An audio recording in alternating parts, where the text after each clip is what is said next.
This lecture is basically a short video on a problem which is kind of an application of division algorithm. Okay, so application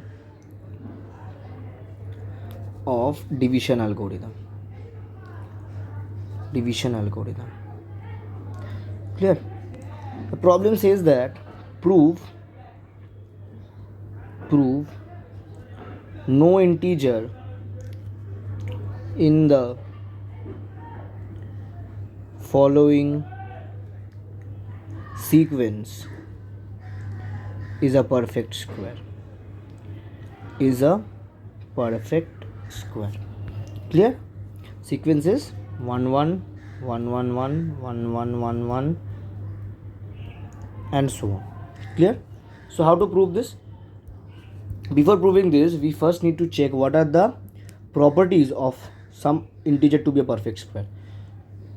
Now the integer can be of two types, right? Any integer can be of two types. Either it can be odd or it can be even. If it is even, it is of the form 2n. If it is odd, it is of the form 2n plus 1. What is the reason behind that? Because let's say x is an integer. If x is 0 mod 2, then x is even, therefore 2n, where n belongs to positive integers. Let us talk about positive integers only. Clear?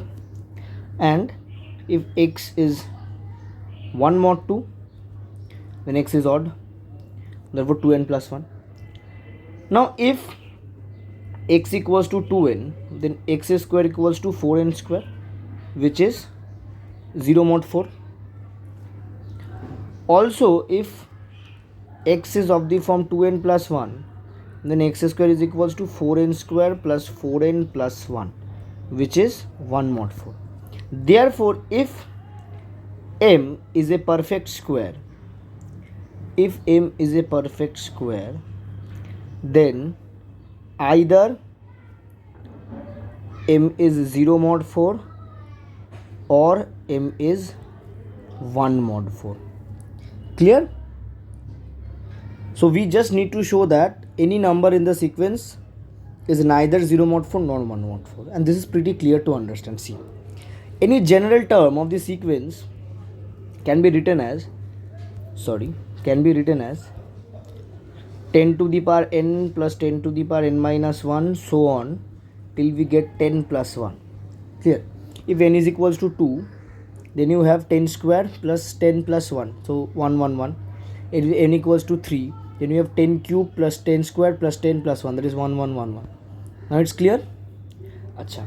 Now this will give you, so 10 is 2 mod 4 to 2 to the power n, so plus 2 to the power n minus 1 till 2 plus 1. Now see, 2 to the power n, 2 to the power n minus 1. Okay, I am writing one more term here to make you understand. Plus this becomes 4 plus 2 plus 1, right? Because here you have, see, here you have plus 100 plus 10 plus 1. Clear? Now what is 4? I am writing this as 4. We could have written this as 0 because 100 is divisible by 4. But I am writing this as 4 to make you understand that any number beyond 2 is 0 mod 4. Clear? So basically 2 to the power n plus 2 to the power n minus 1 and so on till 2 plus 1 will become 2 plus 1 will be congruent to 2 plus 1, that is congruent to 3. So any number in this given series is 3 mod 4, and hence it is not 0 mod 4 or 1 mod 4. Hence any number in this series won't be a perfect square. Now this is one of the method. There is another easy method which is far easier than this, but that method is kind of, when you are very much experienced in solving problems, then you can actually find out that is a method to solve this problem. See, any general term of the number, let this be a term, this can be written as 111 108 plus 3. Now we know for some integer to be divisible by 4, the last two digits needs to be divisible by 4, and hence the last two digits are divisible by 4. Therefore we can write this number as 4k, where k is some integer, 4k plus 3, which is 3 mod 4. Clear? So this thing is far more easier, but this is far more conceptual and explanatory. Okay, so this is actually, I solved this problem. I just solved this problem in a book, and I just solved this problem to show my viewers that what is actually some of the applications of division algorithm. Clear?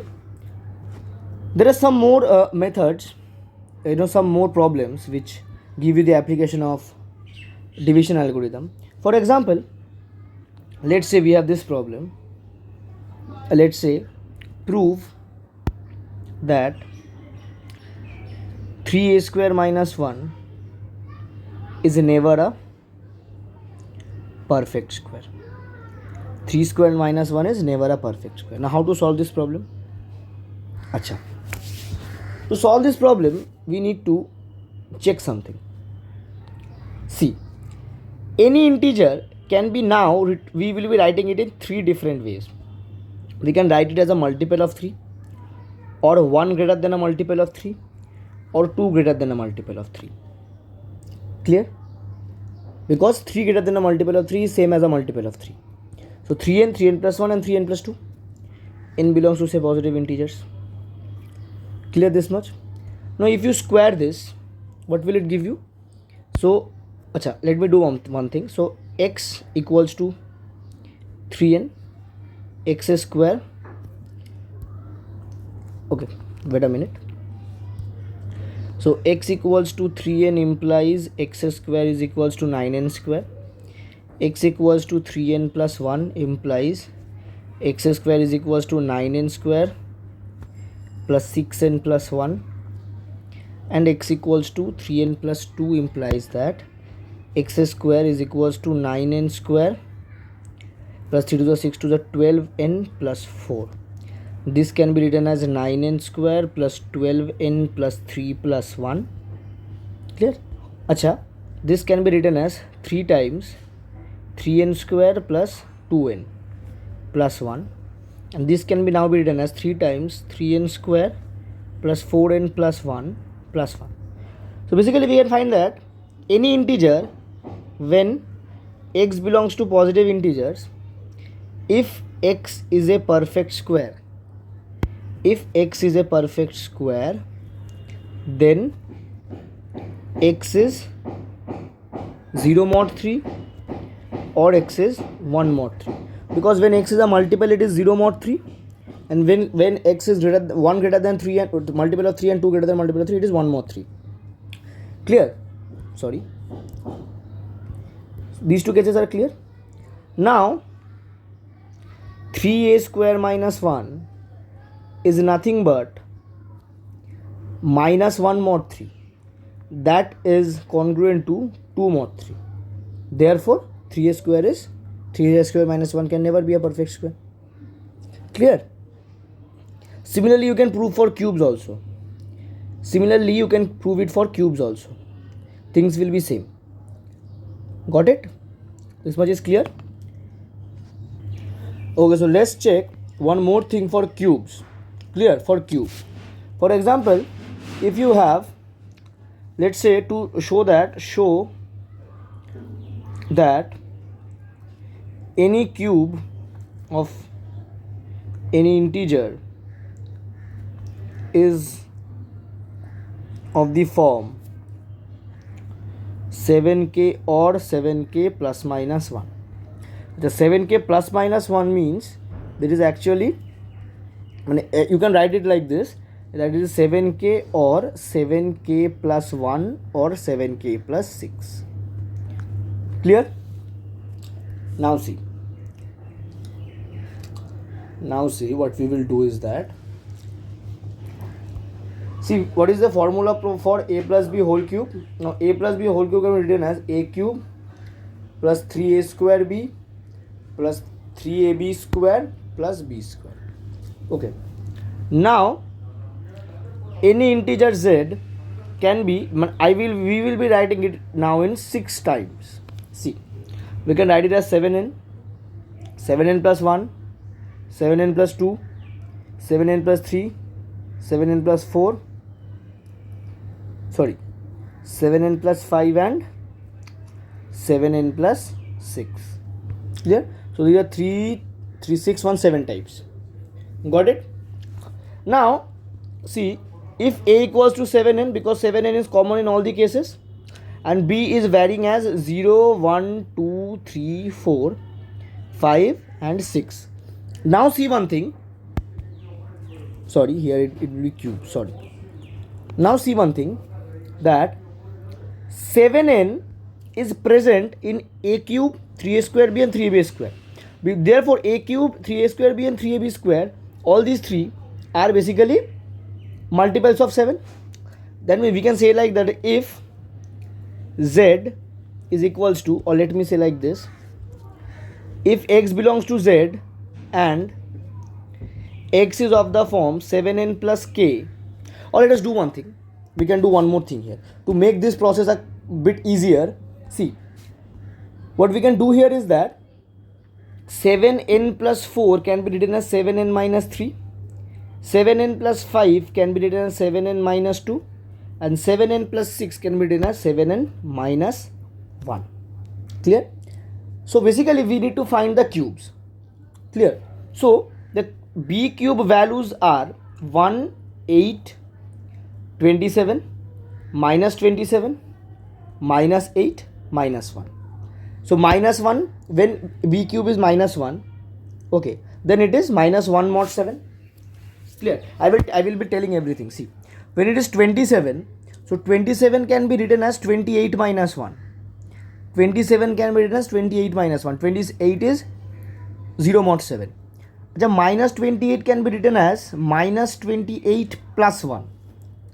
Minus 8 can be written as minus 7 minus 1. Clear? Minus 7 minus 1. 8 can be written as 7 plus 1. Am I clear? Now see, what we can do is that when x belongs to z and x is equals to 7k plus, let's say, sorry, let me write it as 7n plus k. 7n plus k, where k equals to plus minus 1, plus minus 2 and plus minus 3. We are not talking about the multiple of 7. Clear? Therefore 7n therefore 7n plus k whole cube. So let me do it like this, it will be more systematically right. We know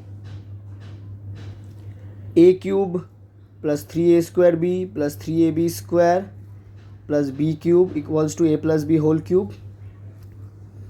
If a equals to 7n, then a cube plus 3a square b plus 3ab square plus b cube is b cube, congruent to b cube mod 7. Clear? So actually we need to check what will be the values of b cube. Clear? When, now see, when b is equals to, or rather say k. Clear? Because b is basically here k, right? B is basically here k. Clear? So when k is equals to plus minus 1, b cube is plus minus 1 mod 7. When k is 2, b cube is 1 mod 7. When k is minus 2, b cube is minus 1 mod 7. When k is 3, b cube is minus 1 mod 7. And when k is minus 3, b cube is 1 mod 7. Clear? Therefore for all these cases 7n plus k whole cube, these will be actually 0, 1, minus 1 mod 7. Clear? Therefore cube of any integer is of the form 7n, 7n plus 1 or 7n minus 1, or let it be n dash so that we do not get confused between this n and n dash. Okay, because this 7n plus k actually represents any arbitrary integer. Clear? Any integer can be written as multiple of 7, 1 more than a multiple of 7, 2 more than a multiple of 7, 3 more than a multiple of 7, 1 less than a multiple of 7, 2 less than a multiple of 7, and 3 less than a multiple of 7. Clear? That is what we did. So got understood the proof. So this is one of basically some problems including the application of division algorithm. I'm trying to bring some more lectures on these sorts of things. So meet you guys in the next lecture.